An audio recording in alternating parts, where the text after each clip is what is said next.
కృపాసింహాసనం దగ్గరకు ప్రతి ఒక్కరిని ప్రేమతో ఆహ్వానిస్తున్నాను. నేటి అంశము గొర్రెల కాపరులు. Today's topic is shepherds. నేటి వాగ్దానము కీర్తన 18వ కీర్తన 32వ వచనం. Today's promise is found in the book of Psalms 18:32. కీర్తన 18:32. నాకు బలము ధరింపచేయువాడు ఆయనే, నన్ను యథార్థ మార్గమున నడిపించువాడు ఆయనే. ప్రార్థన. యేసు రక్తము ద్వారా తండ్రి నీ సన్నిధికి వస్తున్నాము. తండ్రి, శాశ్వతమైన ప్రేమతో మమ్మలను ప్రేమించి నిత్యము నీ కనికరము, నీ కటాక్షము, నీ కరుణ, నీ దయ మా జీవితాల్లో చూపుతున్నందుకు నీకు వందనాలు, కృతజ్ఞతాస్తుతులు తెలియజేస్తున్నాం.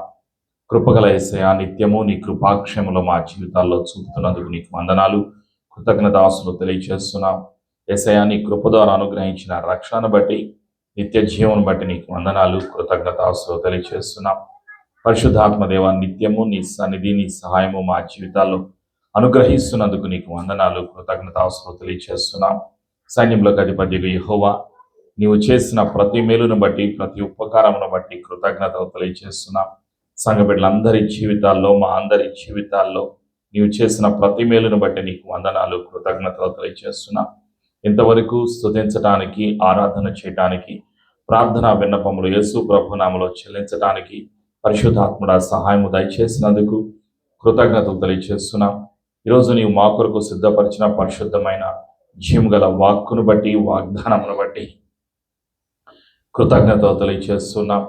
ప్రతి విధమైనటువంటి అనుమానాన్ని, భయాన్ని, సాతాను యొక్క ప్రణాళికను ఈ స్థలం నుండి, మా జీవితాల నుండి పారదలతో బంధిస్తున్నాము. యేసు రక్తంలో మా జీవితాలను ముద్రిస్తున్నాము. వినగలిగేటువంటి చెవులను, వాక్యమునకు విధేయత చూపించేటువంటి జీవితాన్ని పరిశుద్ధాత్ముడ మాకు అనుగ్రహిస్తున్నందుకు నీకు వందనాలు. సర్వసత్యంలోకి, జీవంలోకి నడిపిస్తున్నందుకు పరిశుద్ధాత్ముడ కృతజ్ఞతలు తెలియజేస్తూ యేసు ప్రభు నామములో సంఘమంతా కలిసి ప్రార్థిస్తున్నాము తండ్రి, ఆమేన్.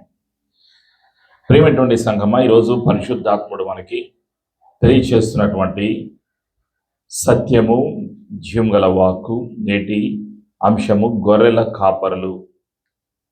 నేటి వాగ్దానాన్ని పరిశుద్ధాత్ముడు మరల మనకి గుర్తు చేస్తూ ఉన్నాడు. కీర్తన 18:32లో ఉన్నటువంటి సత్యం కలిసి నాతో చెప్పండి. నాకు బలము ధరింపచేయువాడు ఆయనే, నన్ను యథార్థ మార్గమున నడిపించువాడు ఆయనే. ఆమేన్. ప్రియమైనటువంటి సంఘమా, గొర్రెల కాపరులు ఎవరు? పాత నిబంధన గ్రంథం నుండి, క్రొత్త నిబంధన గ్రంథం నుండి కొన్ని సత్యాలను క్లుప్తంగా మనకున్నటువంటి కొంచెం సమయంలో మనం తెలుసుకోవటానికి ప్రయత్నం చేద్దాం. పరిశుద్ధ గ్రంథం నుండి మొట్టమొదటిగా మనము ఆది కాండములో చూస్తాం. అబ్రహాము గారి యొక్క కుమారులను చూస్తాం. కయీను, హేబేలు, వాళ్ళిద్దరి గురించి రాయబడి ఉన్నది. అయితే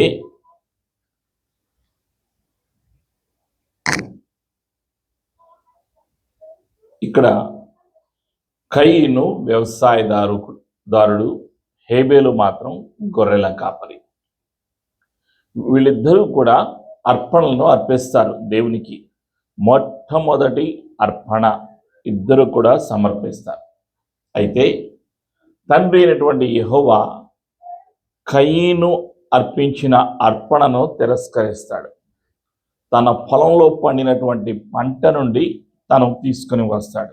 అయితే హేబేలు మంద కాపరి, గొర్రెల కాపరి. ఆ గొర్రెల్లోని మంచి గొర్రెను వధించి దాని యొక్క రక్తాన్ని, ఆ యొక్క గొర్రె యొక్క మాంసాన్ని బలిగా అర్పిస్తాడు. ఆ యొక్క గొర్రె పిల్ల యొక్క రక్తాన్ని బలిగా అర్పిస్తాడు.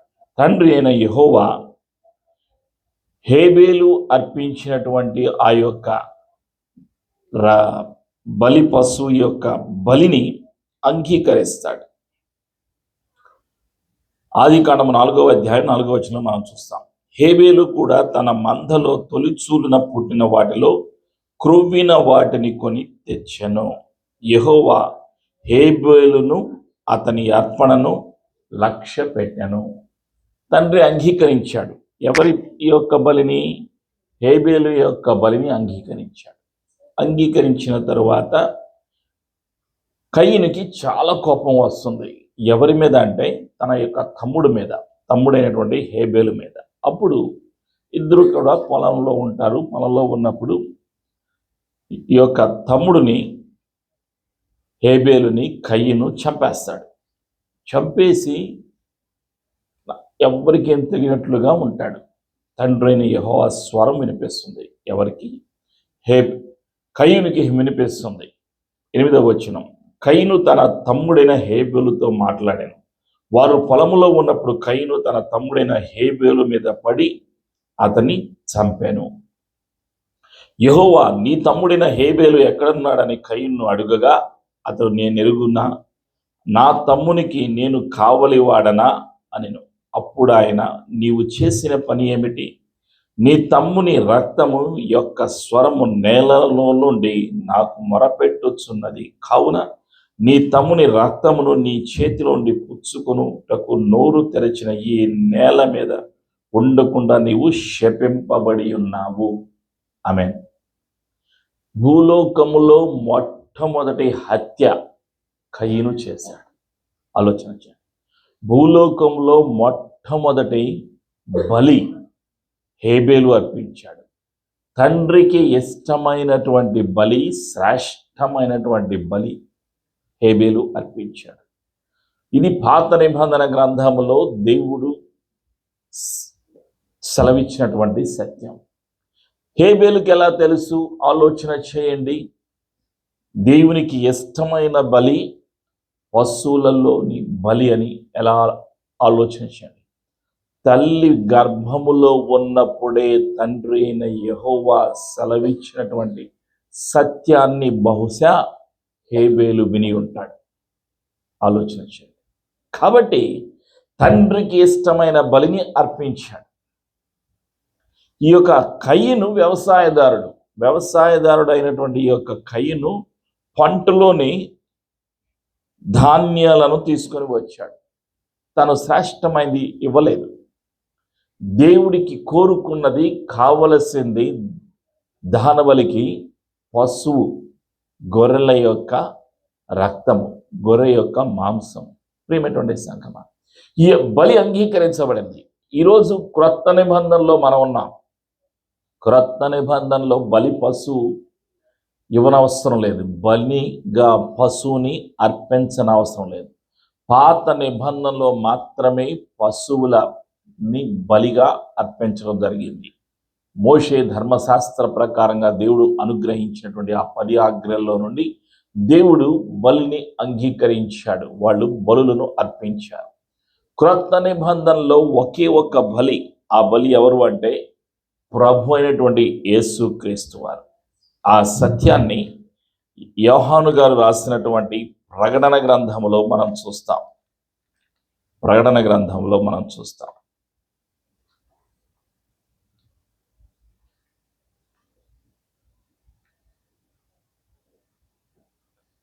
ప్రకటన గ్రంథంలో 12వ అధ్యాయంలో 11వ వచనంలో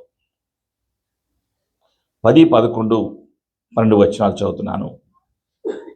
మరియు ఒక గొప్ప స్వరము పరలోకమందు ఈలాగున చెప్పుట వింటిని, రాత్రింబగళ్ళు మన దేవుని ఎదుట మన సహోదరుల మీద నేరము మోపువాడైన అపవాది పడద్రోయబడి ఉన్నాడు గనుక ఇప్పుడు రక్షణయు శక్తియు రాజ్యమును మన దేవుని వాయును, ఇప్పుడు అధికారము ఆయన క్రీస్తుదాయను.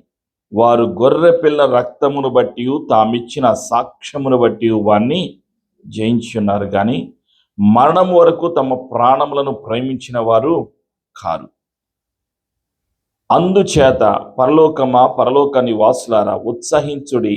భూమి సముద్రమా, మీకు శ్రమ. అపవాది తనకు సమయము కొంచెమే అని తెలుసుకొని బహు క్రోధము గలవాడై మీ యొద్దకు దిగి వచ్చి ఉన్నాడని చెప్పారు. గొర్రె పిల్ల రక్తం, గొర్రె పిల్లై ప్రభు అయినటువంటి యేసుక్రీస్తు వారు. పాత నిబంధన గ్రంథంలో గొర్రె పిల్లగా వధించబడినటువంటి యేసు ప్రభుల వారు. ఈరోజు ఆ గొర్రెల పిల్ల ఎవరు అంటే ప్రభు అయినటువంటి యేసుక్రీస్తు వారు. క్రొత్త నిబంధనలో యేసయ్య పరిశుద్ధ రక్తము ద్వారా మానవ జాతికి విమోచన కలిగి ఉన్నది. ప్రియమైనటువంటి సంగమా, అదే సత్యాన్ని పరిశుద్ధాత్ముడు మనకి గుర్తు చేస్తూ ఉన్నాడు.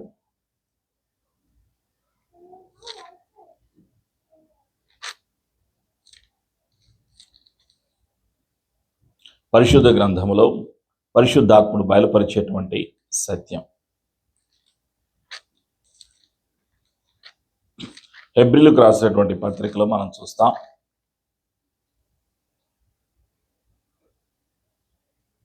హెబ్రీలకు రాసినటువంటి పత్రికలో 10వ అధ్యాయంలో 19-20 వచనాల్లో, the book of Hebrews chapter 10 versus 19 and 20. సహోదరులారా, యేసు మన కొరకు ప్రతిష్ఠించిన మార్గమున అనగా నూతనమైనదియు జీవము గలదియు నైనా ఆయన శరీరమును, సహోదరులారా, యేసు మన కొరకు ప్రతిష్ఠించిన మార్గమున అనగా నూతనమైనదియు జీవము గలదియు ఆయన శరీరమును తెర ద్వారా ఏర్పరచబడినదియునైన మార్గమున ఆయన రక్తము వలన పరిశుద్ధ స్థలమునందు ప్రవేశించుటకు మనకు ధైర్యము కలిగి ఉన్నది. కనుక దేవుని ఇంటి పైన మనకు గొప్ప యాజకుడు ఉన్నాడు. ఆమేన్. ప్రభు అయినటువంటి యేసుక్రీస్తు వారి యొక్క పరిశుద్ధ రక్తము ద్వారా అతి పరిశుద్ధ స్థలములోకి మనం ప్రవేశించటానికి ధన్యతను కలిగి ఉన్నాం అన్న సత్యాన్ని పరిశుద్ధాత్ముడు మనకి గుర్తు చేస్తూ ఉన్నాడు. గొర్రెల కాపర్లు ఎవరు? పాత నిబంధన గ్రంథంలో హేబేలు మొదటివాడు, ప్రియమైనటువంటి సంగమం. ఆ తరువాత రెండవదిగా గొర్రెల కాపర్లు ఎవరు అంటే అబ్రహాము గారు. ఆది కాండంలో 12వ అధ్యాయంలో మనం చూస్తాం. తండ్రి అయినటువంటి యెహోవా తన స్వరాన్ని వినిపించి, అబ్రహామా, నీవు నీ ఇంటిని నీ ఇంటి వారిని వదిలిపెట్టి నేను చూపించేటువంటి పాలు తేనెలు ప్రవహించేటువంటి దేశానికి వెళ్ళు అని అబ్రహాం గారితో దేవుడు సెలవిచ్చాడు. సెలవిచ్చినప్పుడు తన మందను తీసుకుని తను బయటకు వచ్చాడు. తన దగ్గర ఉన్న యావదాస్తిని కలిగి ఉన్న అంతా తీసుకుని బయటకు వచ్చాడు. ఈ యొక్క ఆదాము ప్రియమైనటువంటి ఈ యొక్క కుమారుడి తర్వాత బలిని అర్పించింది హేబేలు తర్వాత అబ్రహాము గారు గొర్రెల కాపరి. ఆది కాండంలో 16వ అధ్యాయం 12వ అధ్యాయంలో 16వ వచనంలో ఆ సత్యాన్ని మనం చూస్తాం. ఆది కాండము 12వ అధ్యాయం 16వ వచనంలో మనం చూస్తాం. అప్పుడు ఆమెను బట్టి అబ్రహామునకు మేలు చేశాను, అందువలన అతనికి గొర్రెలు, గొడ్ల మగ గాడిదలు, దాసులు, పనికెత్తలు, ఆడుగాడిదలు, ఒంటెలను ఇయ్యబడిన. అయితే యెహోవా అబ్రహాము అయిన భార్య అయిన శారయిని బట్టి ఫరోను అతని ఇంటి వారిని మహావేదనల చేత బాధించాను. అబ్రహాము గారు గొర్రెల కాపరి అన్న సత్యాన్ని పరిశుద్ధ గ్రంథంలో మనం చూస్తాం. అబ్రహాం తర్వాత గొర్రెలను కాపుదల చేసింది, గొర్రెల కాపరికి ఎవరున్నారంటే అబ్రహాము గారి యొక్క కుమారుడు ఇస్సాకు గారు. ఆ సత్యాన్ని 26వ అధ్యాయం ఆది కాండములో 14వ వచనంలో మనం చూస్తాం. ఇస్సాకు గారు ఈ యొక్క గొర్రెల కాపరిగా ఉన్నట్లుగా మనం చూస్తాం. ఆ తర్వాత యాకోబు గారు గొర్రెల కాపరిగా ఉన్నట్లుగా మనం చూస్తాం. ఆయన తన యొక్క మామ అయినటువంటి లాబాను యొక్క మందను, గొర్రెలను కాసినట్లుగా మనం చూస్తాం. ఆ తర్వాత 5వదిగా మనం యోసేపును చూస్తాం. గొర్రెల కాపరిగా యోసేపు తన మందను కాస్తూ ఉన్నట్లుగా మనం చూస్తాం. ఆ తర్వాత మోషే గారు గొర్రెల కాపరిగా ఉన్నాడు.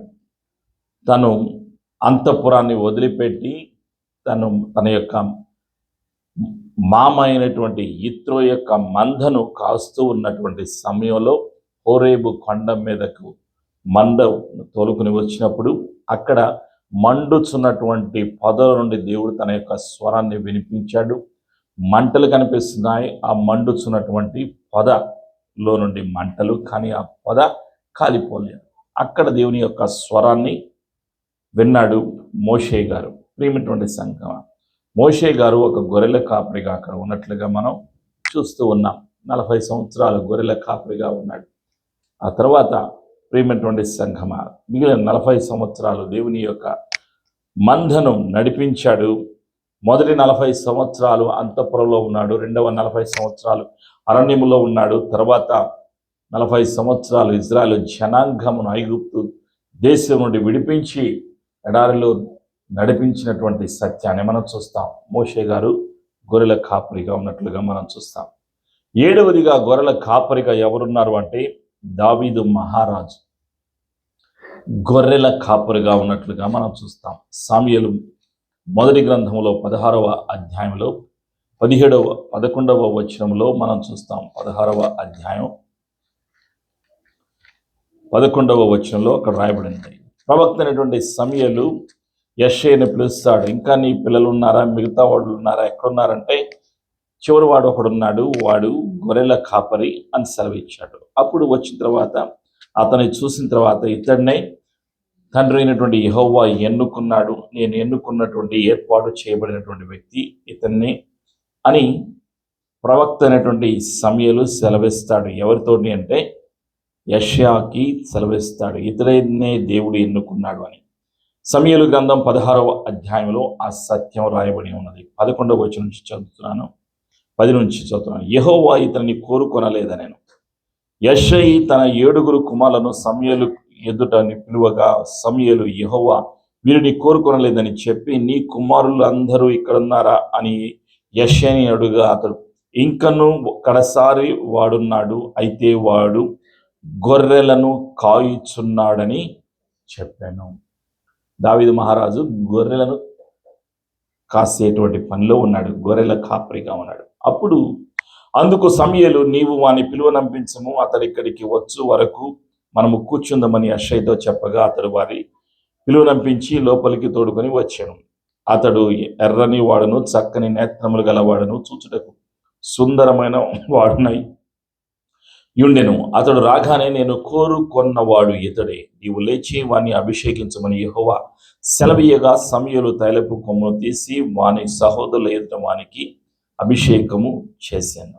నాట నుండి యెహోవా ఆత్మ దావీదు మీదకి బలముగా వచ్చాను. తరువాత సమూయేలు లేచి రామాకు వెళ్ళిపోయాను. గొర్రెల కాపరిగా ఉన్నటువంటి యోసేపు, ప్రియమైనటువంటి సంఘమా, గొర్రెలను కాపుదల కాసేటువంటి ఒక కాపరిగా ఉన్నటువంటి దావీదును దేవుడు ఎన్నుకున్నాడు, ఏర్పాటు చేసుకున్నాడు. అన్నలందరినీ కూడా తండ్రి తిరస్కరించాడు.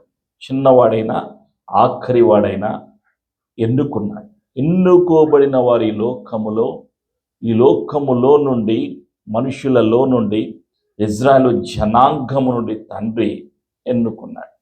ఎన్నుకున్నాక అభిషేకించడం జరిగింది. సమూయేలు ప్రవక్తను పంపి తండ్రి దావీదుని అభిషేకించడం జరిగింది. యెహోవా ఆత్మ సమూయేలు మీద నుండి దావీదు మీదకు రావటం ద్వారా దావీదు యెహోవా ఆత్మ కలిగిన వాడై దేవుని యొక్క చిత్తాన్ని, తండ్రికి ఇష్టమైనటువంటి బిడ్డగా జీవించడం జరిగింది. రాజ్యాన్ని 40 సంవత్సరాలు ఇజ్రాయేలు దేశాన్ని పరిపాలన చేయడం జరిగింది. గొర్రెల కాపరి అయినటువంటి దావీదు సింహాసనానికి వెళ్ళడం జరిగింది. ఈ ఉన్నతమైన స్థితి దావీదు వారికి కలిగింది. అందువల్లనే దావీదు కీర్తనలన్నిటిలో కూడా మనం చూస్తాం, దావీదు గురించి దేవుడు ఏమని సెలవిస్తాడంటే, నా హృదయానుసారుడు అని సెలవిస్తాడు దావీదు గురించి. ప్రియమైనటువంటి సంగమా, ఆయన ప్రతి విషయంలో కూడా దేవుని మీద ఆధారపడుతూ ఉన్నాడు. అందుకే ఆయన రాసినటువంటి కీర్తనలో తన హృదయముతో, తన మనస్సుతో, తన సమస్తముతో ఆరాధన చేసినట్లుగా 150 కీర్తనలోని ప్రత్యేకముగా ఎక్కువ కీర్తనలు దావీదు రాశాడు. ప్రియమైనటువంటి సంఘమా, అందులో శ్రేష్టమైనది 23వ కీర్తన. యెహోవా నా కాపరి, నాకు ఏమీ కలుగదు, పచ్చిగల చోట్లను ఆయన నన్ను పరుండజేయుచున్నాడు, శాంతికరమైన జలముల యొద్ద నన్ను నడిపించుచున్నాడు, నా ప్రాణమునకు ఆయన సేద తీర్చుచున్నాడు, తన నామమును బట్టి నీతి మార్గములలో నన్ను నడిపించుచున్నాడు, గడాంధకారపు లోయలో నేను సంచరించినను ఈ అపాయమునకు భయపడను. నీవు నాకు తోడయ్యుందువు, నీ దుడ్డు కర్రయు నీ దండమును నేను ఆదరించుదును. నా శత్రువుల ఎదుట నీవు నాకు భోజనము సిద్ధపరచుదువు. నూనెతో నా తల అంటి ఉన్నావు, నా గిన్నె నుండి పొర్లొచ్చున్నది. నేను బ్రతుకు దినముల నీ కృపాక్షేమములే నా వెంట వచ్చును. చిరకాలము యెహోవా మందిరంలో నేను నివాసము చేసేదను. శ్రేష్టమైనటువంటి కీర్తన. ప్రతి సమయంలో, ప్రతి సందర్భంలో ఆయన ఒక్కొక్క కీర్తన ద్వారా తండ్రిని ఆరాధన చేశాడు. గాఢాంధకారపు లోయలో నేను సంచరించినను, ఈ అపాయమునకు భయపడను అంటున్నాడు. పారిపోతున్నాడు. సౌలు తన చంపాలని ప్రయత్నం చేసినప్పుడు పారిపోతూ ఉన్నాడు. కొండల్లో, గుహల్లో పారిపోతూ ఉన్నాడు. పారిపోయినప్పటికీ మరణానికి భయపడలేదు. తను ఏమంటున్నాడంటే, నీవు నాకు తోడయ్యుందువు అని సెలవిస్తున్నాడు. నా శత్రువుల ఎదుట నీవు నాకు భోజనము సిద్ధపరచుదు అంటున్నాడు. అతనిలో ఉన్నటువంటి నమ్మకం దేవుని యొక్క మాట మీద, అభిషేకము మీద, సన్నిధి మీద తనకున్నటువంటి నమ్మకం, ఒక దృఢమైనటువంటి విశ్వాసం. అందుకే ఆయన ఏమంటున్నాడంటే, చిరకాలము యెహోవా మందిరంలో నేను నివాసము చేసేదను అంటున్నాడు. జరగబోయేటువంటి సత్యాలు కూడా అనేకం తను తెలియచేశాడు. కీర్తనల ద్వారా తను తెలియచేశాడు. 121వ కీర్తనలో ప్రత్యేకమైనటువంటి కీర్తన. ప్రయాణాలు చేస్తూ ఉన్నప్పుడు తను కీర్తించాడు తండ్రిని. ప్రియమైనటువంటి సంఘమ, 121వ కీర్తనలో, కొండల తట్టు నా కన్నులెత్తుచున్నాను, నాకు సహాయం ఎక్కడి నుండి వచ్చును. యెహోవా వల్లే నాకు సహాయము కలుగును. ఆయన భూమి ఆకాశము సృజించినవాడు. ఆయన నీ పాదము తొట్టెలనీయడు, నిన్ను కాపాడువాడు కునుకడు. ఇజ్రాయెల్ను కాపాడువాడు కునుకడు, నిద్రపోడు. యెహోవాయే నిన్ను కాపాడువాడు. నీ కుడి ప్రక్కను యెహోవా నీకు నీడగా ఉండును. పగలు ఎండ దెబ్బైను నీకు తగులదు, రాత్రి వెన్నెల దెబ్బైను నీకు తగులదు. ఈ అపాయము రాకుండా యెహోవా నిన్ను కాపాడును. ఆయన నీ ప్రాణమును కాపాడును. ఇది మొదలుకొని నిరంతరము నీ రాకపోకలందు యెహోవా నిన్ను కాపాడును. ఆలోచన చేయండి. దావీదు ప్రయాణం చేస్తూ దేవుని మీద తన యొక్క నమ్మకాన్ని ఉంచుకున్నాడు. తన దృఢమైన విశ్వాసాన్ని బయలుపరుస్తున్నాడు. దేవుడు నన్ను కాపాడుతాడు అని, నా ప్రాణం అంతటిలో కూడా ఆయన నాకు తోడుగా ఉంటాడు అని తను తండ్రిని ఆరాధన చేశాడు. కీర్తన 91వ కీర్తనలో కూడా అదే సత్యాన్ని వెల్లడి చేస్తూ ఉన్నాడు. ప్రియమైనటువంటి సంఘమ, ఎవరు? దావీదు మహారాజు. ఆయన సెలవిచ్చినటువంటి కీర్తనలో ప్రత్యేకత ఇవి. ప్రత్యేకంగా 91వ కీర్తనలో 10-11 నుంచి మనం చదువుకున్నప్పుడు ప్రత్యేకమైనటువంటి సత్యాలను మనం చూస్తాం. అనేక సత్యాలు ఉన్నాయి, కానీ కొన్ని మనం జ్ఞాపకం చేసుకుంటున్నాం. నీకు అపాయమేమీ రాదు, ఏ తెగులును నీ గుడారమును సమీపించదు. నీ మార్గములన్నిటిలో నిన్ను కాపాడుటకును ఆయన నిన్ను గూర్చి తన దూతలకు ఆజ్ఞాపించును. నీ పాదములకు రాయి తగులకుండా వారు నిన్ను తమ చేతుల మీద ఎత్తి పట్టుకొందురు. నీవు సింహములను, నాగుపాములను త్రొక్కెదవు, కొదమ సింహములను, భుజంగములను అనగద్రొక్కెదవు. అతడు నన్ను ప్రేమించున్నాడు గనుక నేను అతని తప్పించను. అతడు నా నామం నెరిగిన వాడు గనుక నేను అతని ఘనపరచెదను. అతడు నాకు మొరపెట్టగా నేను అతనికి ఉత్తరం ఇచ్చేదను. శ్రమలో నేను అతనికి తోడై ఉండేదను. అతని విడిపించి అతని గొప్ప చేసేదను. దీర్ఘాయువు చేత అతని తృప్తిపరచెదను. నా రక్షణ అతనికి చూపించేదను అని సెలవిస్తూ ఉన్నాడు. సత్యాన్ని బయలుపరుస్తున్నాడు. భవిష్యత్తులో దేవుని యొక్క సన్నిధి ఏ విధంగా ఉంటుందో కూడా తను అనుభవించి తెలియచేసినటువంటి ఆరాధికుడు దావీదు. ప్రేమటువంటి సంఘమ, మనుషులను చూడటం లేదు, తన మనసుతో, తన అంతరంగముతో, తన సమస్తముతో తండ్రిని ఆరాధన చేసి ఘనపరిచినటువంటి వాడు. అందుకే దేవుడు ఏమిటంటే, అతడు నా హృదయానుసారుడు అని దావీదు గురించి దేవుడు సెలవిస్తాడు. ప్రేమటువంటి సంఘమా, క్రొత్త నిబంధనలోకి మనం వస్తే ప్రత్యేకంగా ప్రభువైన యేసుక్రీస్తు వారు జన్మించిన తర్వాత బెత్లెహేములో పశువుల తొట్టెలో కన్య అయినటువంటి మరియ ప్రసవించిన తర్వాత ఆ బాలుని ఆ పశువుల శాలలో ఉంచి పశువుల తొట్టెలో పరుండబెట్టిన తరువాత అక్కడికి మొట్టమొదటిగా ఆరాధన చేయటానికి గొర్రెల కాపరులు వస్తారు. వాళ్ళకి దేవదూతలు వచ్చి తెలియచేస్తారు. లూకాసు వార్తలో మనం చూస్తాం, 2వ అధ్యాయంలో మనం చూస్తాం. గొర్రెల కాపరుల దగ్గరికి వచ్చి సందేశాన్ని తెలియచేస్తున్నారు. ఎవరు? సువర్తమానాన్ని తెలియచేస్తున్నారు దేవదూతలు. లూకాసు వార్త 2వ అధ్యాయం 8వ వచనం నుండి మనం చదువుకున్నప్పుడు గొర్రెల కాపరులు మొదటిగా సువార్తను ప్రకటించారు. యేసు ప్రభు వారు ఎక్కడ జన్మించారో, ఎక్కడ ఉన్నారో, మీరు ఏం చేయాలో తెలుసుకోండి అని గొర్రెల కాపరులకు తెలియచేస్తున్నారు. లూకాసు వార్త 2వ అధ్యాయం 8వ వచనం నుండి, ఆ దేశంలో కొందరు గొర్రెల కాపరులు పొలములో ఉండి రాత్రి వేళ తమ మందను కాచుకొనుచుండగా ప్రభుదూత వారి యొద్దకు వచ్చి నిలిచెను. ప్రభువు మహిమ వారి చుట్టూ ప్రకాశించినందున వారు మిక్కిలి భయపడారు. అయితే ఆ దూత, భయపడుకుడి, ఇదిగో ప్రజలందరికీ కలుగబో మహా సంతోషకరమైన సువర్తమానము నేను మీకు తెలియజేయుచున్నా. దావీదు పట్టణమందు నేడు రక్షకుడు మీ కొరకు పుట్టి ఉన్నాడు. ఈయన ప్రభు అయిన క్రీస్తు. దానికి ఇదే మీ కానవాలు. ఒక శిశువు పొత్తికొడ్డులతో చుట్టబడి యొక్క తొట్టిలో పండుకొని ఉండటం మీరు చూచెదరని వారితో చెప్పారు. వెంటనే పరలోక సైన్య సమూహము అదుతో కూడా నుండి సర్వోన్నతమైన స్థలములో దేవునికి మహిమయు ఆయన కిష్టులైన మనుషులకు భూమి మీద సమాధానములు కలుగునుగా కానీ దేవుని స్తోత్రము చేయుచుండెను. సువర్తమానాన్ని ప్రకటించారు, శుభ సమాచారాన్ని ప్రకటించారు గొర్రెల కాపర్లకు. ఆ తర్వాత గొర్రెల కాపర్లు ఆ సత్యాన్ని విని అక్కడికి వెళ్ళి పసివాడైనటువంటి బాలుని చూసి ఆరాధించి సంతోషించారు. ఇది జరిగినటువంటి సత్యం. ప్రియమైనటువంటి సంఘమా, గొర్రెల కాపరి క్రొత్త నిబంధనలో ఎవరు అని మనం ఆలోచన చేస్తే మన ప్రభు అయినటువంటి యేసుక్రీస్తు వారు. యోహాను సువార్త 10వ అధ్యాయము 4వ వచనం. John the gospel chapter 10 verse 4. 10వ అధ్యాయము 4వ వచనం. మరియు అతడు తన సొంత గొర్రెలన్నిటినీ వెలుపలికి నడిపించినప్పుడెల్లా వాటికి ముందుగా నడుచును. గొర్రెలు అతని స్వరమెరుగును గనుక అవి అతనిని వెంబడించును అని పరిశుద్ధాత్ముడు తెలియచేస్తూ ఉన్నాడు. ప్రియమైనటువంటి సంగమం, 10 నుంచి 14 వచనాల్లో కూడా రాయబడిన సత్యం. దొంగతనమును, హత్యను, నాశనమును చేటుకు వచ్చును గాని మరి దేనికి రాడు. గొర్రెలకు జీవము కలుగుటకును అది సమృద్ధిగా కలుగుటకును నేను వచ్చినని మీతో నిశ్చయముగా చెప్పుచున్నాను. నేను గొర్రెలకు మంచి కాపరిని. మంచి కాపరి గొర్రెల కొరకు తన ప్రాణము పెట్టును. జీతగాడు గొర్రెల కాపరి కాడు కనుక గొర్రెలు తనవి కానందున తోడేలు వచ్చుట చూచి గొర్రెలను విడిచిపెట్టి పారిపోవును. తోడేలు ఆ గొర్రెలను పట్టి చెదరగొట్టును. జీతగాడే గనుక గొర్రెలను గూర్చి లక్ష్యము చేయక పారిపోవు.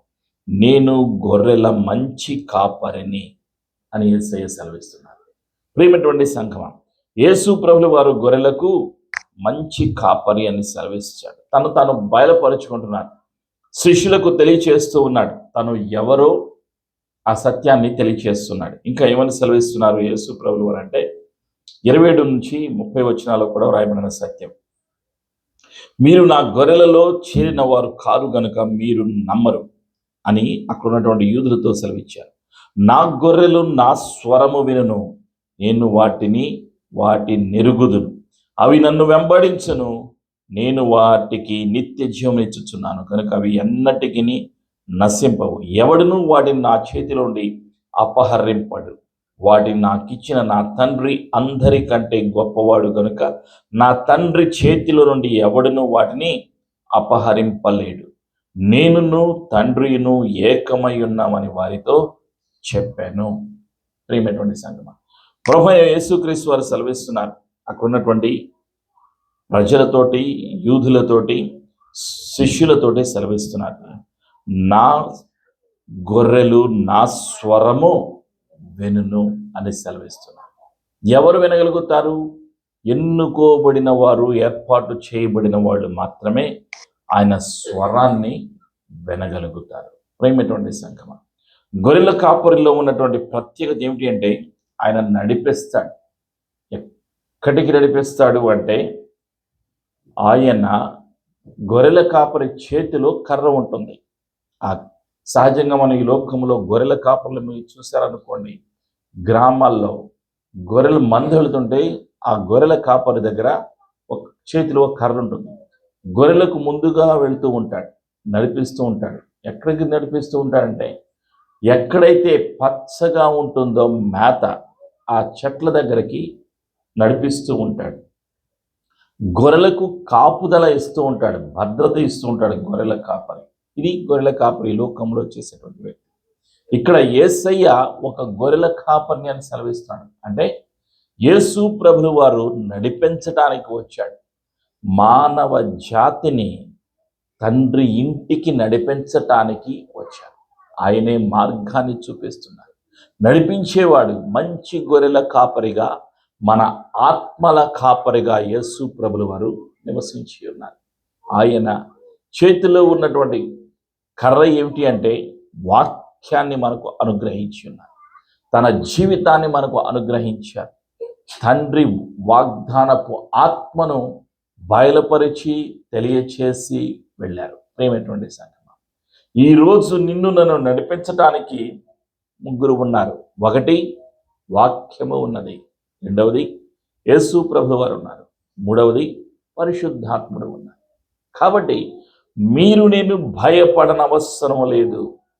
నిత్యము నడిపించటానికి, మనకి సరిచేయటానికి, సత్యములోకి నడిపించటానికి ఆయన సహాయం చేస్తూ ఉన్నాడు. అదే వాగ్దానం. కీర్తన 18:32, నాకు బలము ధరింప చేయువాడు ఆయన్నే, నన్ను యథార్థ మార్గమును నడిపించువాడు ఆయన. యథార్థమైనటువంటి మార్గం. ఈ లోకంలో అనేక మార్గాలు ఉన్నాయి. అవన్నీ కూడా యథార్థమైనవి, సత్యమైనవి, తండ్రి చిత్తములో ఉన్నవి కాదు. యథార్థమైనది యేసయ్య చెప్పిన మాటే సత్యం. వాక్యములో వ్రాయబడినటువంటి మాటే సత్యం. ఆ వాక్యమే జీవం. ఆ వాక్యమే మన జీవితాలను విడిపేస్తుంది అన్న సత్యాన్ని ఈరోజు పరిశుద్ధాత్ముడు మనకి బయలుపరుస్తున్నారు. కృపా సత్యములు ఎల్లప్పుడూ మన జీవితాలకు కలుగునుగాక. ఆమె ప్రార్థన చేసుకుందాం.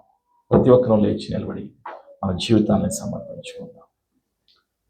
పరిశుద్ధాత్ముడు ఇంతవరకు మీతో నాతో మాట్లాడినటువంటి సత్యాన్ని మనం విని ఉన్నాం. ఈరోజు ఒక నిర్ణయాన్ని తీసుకున్నాం. మన కాపరి ఎవరు? ఆలోచన చేయాలి. మనల్ని యథార్థ మార్గములోకి నడిపించేది ఎవరు? లోకమా? లోకములో ఉన్నవా? లేకపోతే సత్యవంతుడైన జీవాధిపతి అయిన యేసు ప్రభువా? ఆలోచన చేయండి. పరిశుద్ధాత్ముడు యథార్థమైనటువంటి మార్గములోకి, సత్యములోకి, జీవములోకి, సర్వసత్యములోకి నడిపించడానికి సర్వసత్య స్వరూపిగా మన మధ్యలో ఉన్నారు. ఆయన ఎల్లప్పుడూ కూడా మనం నడిపించడానికి సిద్ధముగా ఉన్నారు. మనకు తెలియనటువంటి విషయాలు చాలా ఉన్నాయి. ఈ లోకంలో కనిపించేవన్నీ మార్గాలు సరైనవి కాదు, యథార్థమైనవి కాదు. యథార్థమైనది తండ్రి యొక్క చిత్తములో ఉన్నది పరిశుద్ధాత్ముడు మనకి బయలుపరుస్తాడు. కాబట్టి మనం సహవాసం చేయాలి, వాక్యముతో సహవాసం చేయాలి, యేసు ప్రభుతో సహవాసం చేయాలి, పరిశుద్ధాత్మతో సహవాసం చేయాలి. యేసు ప్రభువు దగ్గరకు వచ్చి మనం అడగాలి, పరిశుద్ధాత్మను అడగాలి, తండ్రి చిత్తాన్ని అడగాలి. హేబేలు తండ్రికి ఇష్టమైనటువంటి బలిని అర్పించాడు. అబ్రహాము ఎక్కడికి వెళ్ళాలో తెలియనటువంటి స్థితిలో మార్గాన్ని అనుసరించాడు, స్వరానికి లోబడ్డాడు, పాలు తేనెలు ప్రవహించేటువంటి దేశానికి వెళ్ళాడు. ఇస్సాకు గొర్రెల కాపరిగా ఉన్నాడు, తండ్రి యొక్క చిత్తానికి లోబడ్డాడు. యాకోబు గొర్రెల కాపరిగా ఉన్నాడు. యోసేపు గొర్రెల మందను కాల్చిన కాపరిగా ఉన్నాడు, తండ్రి చిత్తాన్ని తెలుసుకోగలిగాడు. అభిషేకము ద్వారా ఇజ్రాయేలు సామ్రాజ్యానికి రాజుగా పట్టాభిషేకుడయ్యాడు. దావీదు సింహాసనాన్ని అధిష్ఠించాడు. యోసేపు గొర్రెల కాపరిగా ఉన్నాడు. మోషే గొర్రెల కాపరిగా ఉన్నాడు, ఇజ్రాయేలు నడిపించాడు. దావీదు నడిపించాడు, గొర్రెల కాపరిగా ఉండే సింహాసనాన్ని అధిష్ఠించాడు. ప్రభువైన యేసుక్రీస్తు వారు మన ఆత్మల కాపరిగా మన మధ్యలో నిత్యము మనల్ని కాపుదల ఇవ్వటానికి, భద్రత ఇవ్వటానికి, భద్రపరచటానికి తన సర్వస్వాన్ని కూడా శిలువలో అప్పగించాడు. యేసయ్య తన పరిశుద్ధ రక్తము ద్వారా మనకి విడిపించాడు. లోకము నుండి, చీకటి నుండి, సాతాను బంధకాల నుండి, నరకం నుండి విడిపించి తప్పించాడు. ఆయన పోషించే దేవుడు, ఆయన మన పోషకుడు. యెహోవా నా కాపరి, నాకు లేమి కలుగదు. నీవు నేను సత్యము తెలుసుకున్నావు. ఈరోజు ఒక తీర్మానం చేసుకోవాలి. నేను భయపడను, నేను అధైర్యపడను. నా ప్రయాణం అంతటిలో ఇది మొదలుకొని నా రాకపోకల యందు యెహోవా నాకు తోడుగా ఉంటాడు. నా ప్రతి పనిలో ఆయన నాకు సహాయం దయచేస్తాడు. పరిశుద్ధాత్ముడే నాకు సహాయం దయచేస్తాడు అని ఒక ధైర్యం కలిగి మనం జీవించుదాం. మన జీవితాన్ని సమర్పించుకుందాం. విశ్వాసము ద్వారా, ప్రార్థన ద్వారా మనం అప్పగించుకుందాం. పరిశుద్ధాత్మ దేవా, నీకు వందనాలయ్యా. ఇంతవరకు నీవు చెప్పమన్న సత్యాన్ని తెలియచేయడానికి సహాయం దయచేసావు. అందరూ బట్టి నీకు వందనాలు. ఇప్పుడు మేము ఒక నిర్ణయం తీసుకోబోచుండగా, మా నావికుడవు, మా నాయకుడు, మా మంచి గొర్రెల కాపరి, మా ఆత్మల కాపరి ప్రభువైన యేసు అని నమ్ముచున్నాం. నీవు నడిపిస్తే నీ చేతిలో నుండి మమ్మల్ని ఎవ్వరూ కూడా దొంగిలించుకోలేరు అని నమ్ముచున్నామయ్యా. నీవే మాకు ముందుగా ఉండి మార్గాన్ని సరళం చేస్తున్నందుకు నీకు వందనాలు యేసు ప్రభువా. మంచి గొర్రెల కాపరిగా మా జీవితాలను నడిపిస్తున్నందుకు, మా సమస్తాన్ని నడిపిస్తున్నందుకు నీకు వందనాలు. పరిశుద్ధాత్ముడా, తండ్రి చిత్తాన్ని బయలుపరుస్తున్నందుకు, సర్వసత్యములకు నడిపిస్తున్నందుకు నీకు వందనాలు. అనుమానాన్ని, భయాన్ని, ఆందోళనను, చీకటి అధికారాన్ని, సాతాను ప్రణాళికను యేసు ప్రభు శక్తిగల నామములో పారదోలతో బడి బంధిస్తున్నాం. యేసు రక్తంలో మా జీవితాలను ముద్రిస్తున్నాం. యేసు ప్రభుని ఒప్పుకొనుచున్నాం. మేము విన్న సత్యాన్ని ప్రకటిస్తాము. యేసు ప్రభుని ప్రకటిస్తాము. యేసు సజీవుడు, యేసు పునరుత్థానుడని ప్రకటిస్తాము. ఈ సమర్పణ ప్రార్థన యేసు ప్రభు శక్తిగల నామములో చేసి ఆశీర్వాదాన్ని, జీవమును, స్వస్థతను, అభిషేకమును యేసు ప్రభు శక్తిగల నామములో పొందుకొనుచున్నాము తండ్రి. ఆమేన్. మన తండ్రి అయిన